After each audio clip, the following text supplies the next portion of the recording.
وزیر خزانہ محمد اورنگزیب نے کہا کہ بینک سرمایہ کاروں سے مل کر بیمار صنعتی یونٹس بحال کریں۔ معاشی بہتری میں بینکنگ سیکٹر کا اہم کردار ہے۔ ایس ایم ایز فائنینسنگ بڑی ہے۔ حکومتی اقدامات سے معیشت مستحکم ہو رہی ہے۔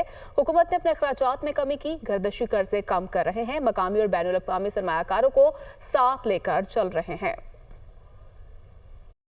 ولنگنس ہو سپانسرز کی، وہاں بینکوں کو چاہیے کہ وہ سپانسرز کے ساتھ مل کر جو 6 یونٹس ہیں ان کو ریوائیو کریں۔ Revival of the 6 units and the restructurings where banks can play a very major role. F B R کو جو ایڈیشنل پاورز دی گئی، تو پہلی بات تو سمجھنے کی یہ ہے کہ اس کا انکم ٹیکس کے ساتھ کوئی تعلق نہیں۔ سیلریڈ کلاس کی بات ہوتی ہے تو جو کچھ ہمارے سے ہو سکا، فسکل سپیس مل سکی، تو اس میں جو ٹیکس کی جو کچھ رعایت دے سکے ہم نے دی، but it's a signal from our side کہ ہمارا ڈائریکشن آف ٹریول کیا ہے، کہ ہم اس میں اور خاطر خواہ کمی لانا چاہتے ہیں۔